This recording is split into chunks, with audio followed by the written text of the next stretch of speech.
Nous approchons d'une nouvelle année. Un moment sacré où le temps nous invite à faire une pause, à regarder derrière nous sans peur et devant nous sans orgueil. Qu'est-ce qui n'a pas marché?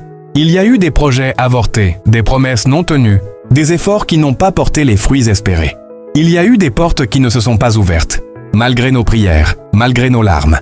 Mais l'échec n'a jamais été une fin. Il a été un professeur silencieux. Qu'est-ce qui a marché? Il y a eu des victoires discrètes, des progrès invisibles aux yeux des autres, mais immenses dans le cœur. Il y a eu de la force là où nous pensions être faibles, de la patience là où nous voulions abandonner, et de la foi là où tout semblait perdu. Quelles sont les leçons que nous avons tissées? Nous avons appris que tout ne vient pas en même temps pour tout le monde.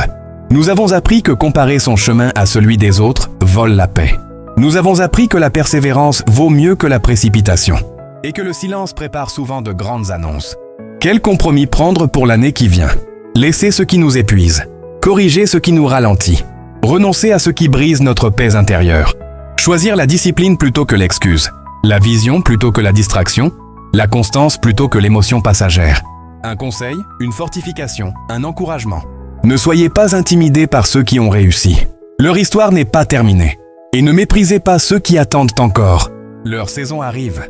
La vie n'est pas une compétition, c'est une succession de saisons. Il y a un temps pour semer, un temps pour arroser et un temps pour récolter. Chacun avance selon son horloge, mais aucun effort fait avec sincérité n'est perdu. Entrez dans la nouvelle année avec humilité, courage et espérance.